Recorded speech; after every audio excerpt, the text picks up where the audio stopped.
à tous et bienvenue sur la chaîne de la Maison des Esprits. Aujourd'hui, gros dossier. Aujourd'hui, gros dossier. Regardez ce que j'ai dans les mains. À l'intérieur, le premier objet confié ou l'une d'entre vous. Alors, j'ai pas masqué son prénom, donc c'est une Nathalie qui nous confie un objet précieux en ésotérique et a priori bien flippant et maudit. Ouais. Alors moi, rien qu'en le prenant dans la main, j'ai l'impression qu'il y a des trucs qui me courent sur les avant-bras, donc c'est un tout petit peu perturbant. Nathalie m'a confirmé que c'était un peu ça qu'on ressentait aussi quand elle l'a enfermé. Il est un peu vivant, il n'a pas voulu venir. Il a passé 3 semaines autour de chez moi à se balader, à revenir, à appeler la poste et tout, savoir où c'est. La poste n'arrivait pas à nous livrer ce colis, c'est quand même incroyable, je trouve, Fabien. Voilà. La prochaine fois, on ira les chercher nous-mêmes. Et on fera des vidéos directement sur place. À part si c'est trop loin, évidemment. Donc, on va ouvrir avec vous un colis. Donc, qu'est-ce qu'il y a à l'intérieur de ce colis? Est-ce qu'on grille un peu la surprise ou pas du tout? Alors, on m'a dit que c'était un objet pour enfants. Un objet pour enfants, qui avait un réussi jouet donc. À traumatiser plusieurs générations. Et ils l'ont gardé quand même, c'est ça qui est incroyable. Alors, ce qui est absolument dingue dans beaucoup d'histoires, c'est que les gens, finalement, le mettent dans un coin, le mettent dans une armoire, le mettent dans une boîte, n'y pensent plus. En se disant non mais j'ai dû rêver, voilà. Enfin n'y croyant pas trop finalement, prêt à traumatiser une nouvelle génération. Et tout à fait. C'est ça qui est assez beau dans ces histoires, c'est que c'est capable de traumatiser plusieurs générations d'affilée, et c'est à ce moment-là qu'on s'en rappelle. Donc là du coup on est sur un cas classique d'un jeu pour enfants qui se lance tout seul. Qui se lance tout seul, qui arrive. Bon alors évidemment c'est un journée a priori électronique. Donc il est capable de réveiller toute la famille en pleine nuit. Bah sinon c'est pas drôle. Ça c'est pas mal. Moi aussi j'ai des enfants, je sais que les jouets ont tendance à faire ça. Mais celui-là a une particularité extrêmement intéressante. A priori... Attends, parce qu'on te voit pas à l'écran du coup. On voit pas à l'écran. Alors là j'ai eu un haut le cœur quand j'ai ouvert et que j'ai vu. Ah, il est superbement emballé. Alors d'abord, c'est un objet. Oh, on a même une lettre. Merci Nathalie. Attends, moi je vais lire la lettre d'abord. Important. Enfin, sauf s'il y a des trucs perso dedans, c'est pas. Attention. Donc on disait donc c'est un jeu donc qui s'allume tout seul. Radio à l'intérieur. Ah, c'est la qui radio. Est capable de s'allumer toute seule. Et de dire des trucs bizarres. Ou de jouer des chansons qui a priori sont assez flippantes en termes de choix. Ouais. Des chansons. Ah oui, tu m'avais dit que c'était des chansons qui étaient ressorties lors des enterrements des membres de la famille. Toujours sympa.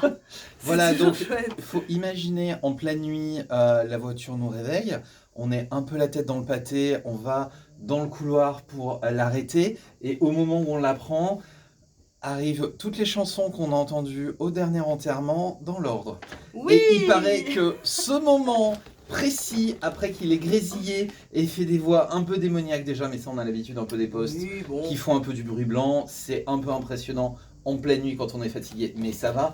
Mais il paraît que le moment où on la prend et que ça commence à changer, et là on se dit c'est pas normal parce qu'un objet électronique qui s'allume la nuit, moi-même j'ai fait beaucoup d'électronique, j'en ai parlé à mon père qui a passé sa carrière en électronique, ça peut arriver. Oui. La vétusté peut expliquer beaucoup de choses, même si à l'époque les produits étaient très robustes. Et donc voici la lettre avec les recommandations, un peu comme un Death Note. Ah, j'adore. Je te laisse la lire. C'est moi qui la lis. Si tu veux. T'as l'air très très... Donc, bonjour la Maison des Esprits, la voici, j'espère que vous en prendrez soin. Ah bah, par contre, si je lis, faut pas que tu parles en même temps. Oui, parce que sinon, les gens ils vont rien entendre. Donc, j'espère que vous en prendrez soin. Petit récapitulatif de son histoire. Voiture achetée en 2005, nous habitions dans une longère, aucun signe.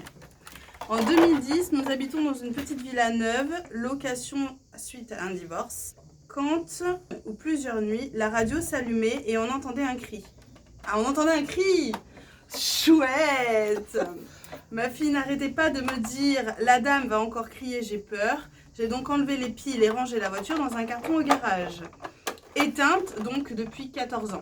Ma petite fille voit cette voiture dans un placard. J'avais décidé de la sortir de son carton pensant que cela venait du lieu. C'était un jour de fête des mères. Ma fille arrive chez elle, allume la voiture, entend la musique de Barry White, celle que j'avais fait écouter à ma maman avant qu'elle ne décède. Et c'est le 1er juin qu'elle entendra encore cette voiture avec le cri. Tu connais la suite de l'histoire. Merci à toi Yalek. Alors, c'est un magnifique objet de collection. Mais en plus, je crois que j'en avais une comme ça quand j'étais petite. C'est Mais vrai. par contre, il n'y avait pas la radio. Alors, la qui radio, pour s'allumait. moi, ça change tout parce que c'est ça qui est capable de faire quelque chose d'un peu étonnant et de faire une interaction.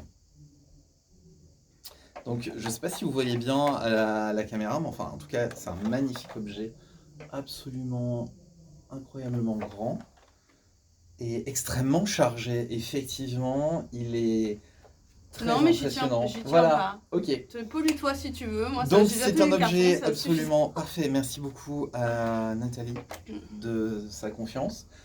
On va en prendre plus que soin. suffit. Du coup, est-ce qu'on peut peut-être dire aux gens ce qu'on voit dessus? Eh ben oui. Et la raison pour laquelle j'ai aucune envie de toucher la voiture. La voiture me fait penser à un tout petit poulpe qui essaierait de s'accrocher comme cherchant sa maman. C'est très mignon, C'est clair. sauf que c'est très noir et le contact c'est comme avec un poulpe, c'est pas très agréable. Non, pas très agréable. Non. Effectivement, donc bah oui, c'est Lovecraft aurait aimé. Hein. Ah ouais? Franchement, en termes de design, un truc qui est un peu informe, qui sort d'une boîte et qui en même temps essaie de t'attraper en disant maman, tout en essayant de t'arracher la carotide. Oui, oui, il y a un petit côté. C'est convivial. Voilà. Donc en fait, il s'agit donc d'un égrégore. Qu'est-ce que c'est qu'un égrégore? Petit rappel, un égrégore, c'est une créature énergétique qui est née d'énergie négative en l'occurrence. Ça existe des égrégores positifs. Oui, Mais là, on a vous vraiment- appelle moins pour les C'est égrégores. drôle, hein? Oui, On appelle pour les faire des jeux exorcistes. dessins. C'est Non. embêtant, hein? Non, mais c'est dommage. Appelez-nous plus dans ces cas-là, c'est C'est vraiment ça. très convivial. Donc du coup, un égrégore, c'est une petite entité. Bon, là, c'est une petite. Bon, quand même de belle taille, hein. On est sur du... Ouais, et puis Hein? surtout, elle est reliée à quelque chose de plus gros. Voilà. Ouais. Parce qu'on est sur une constellation familiale. Eh oui. Magnifique. Donc on a le bébé. Donc voilà, donc c'est une entité donc négative qui est largement dégageable. Évidemment qu'on va pas la garder, qu'on va pas en faire un élevage, c'est évident. Donc on Non. va la dégager et en fait cette petite voiture va, avec toute son histoire, faire partie intégrante de notre petit cabinet de curiosité. C'est comme ça qu'on voulait Exactement. l'appeler. Qu'on va faire dans un petit espace de la Maison des Esprits qui est notre cave. On va l'aménager de manière à pouvoir recevoir et pouvoir stocker des objets, une histoire un peu lourde. Rappeler un petit peu en termes de matière ce que déjà l'invisible peut faire. Parce que juste vous faire des dessins finalement c'est bien. Mais quand on a des beaux objets qui sont liés, c'est très bien. Et en plus, qui restent de génération en génération. Moi, c'est ça qui me fascine dans cette En même temps, histoire. elle est très belle cette voiture. Ça Elle fait est mal au cœur de la magnifique. jeter, hein, j'avoue. Ah hein. non, mais moi, c'est vrai que des fois, les gens, quand on voit des histoires, genre Annabelle et autres, avec des poupées, des fois, on se dit, franchement, vous auriez pu la... Parce qu'elle est, Oui, elle est non, pas mais- jolie, quoi. Ah, Alors que- la vraie poupée Annabelle, elle est jolie. Oui, mais j'en ai vu certaines. En chiffon, là, elle est J'en magnifique. ai vu certaines qui avaient des histoires très lourdes aussi, qui étaient vraiment affreuses, alors que là, la voiture est absolument magnifique. Et là, on comprend que les clients les gardent et en plus espèrent quelque part qu'elle va se nettoyer toute seule, ou que c'est lié à la maison, ou que ça y est, c'est fini, parce que on a envie que les enfants puissent jouer avec. Les gens, c'est vrai, ont tendance, et c'est très humain en fait, hein, Oui, ont tendance à essayer de se convaincre qu'ils ont rêvé, parce que c'est beaucoup mieux de se dire ça plutôt que de se dire il y a un démon chez moi. alors déjà d'une part, et Ok. puis en plus, on n'est pas partout. À l'époque, on n'était pas là, donc on n'aurait pas pu l'aider. C'est clair. Il faut avoir des gens de confiance dans ce domaine, parce que tout le monde n'est pas compétent. Donc il y avait plusieurs options, hein. Si ça avait été un objet particulièrement précieux, on aurait pu le renvoyer après nettoyage auprès de la famille, ça n'aurait pas été dérangeant pour nous.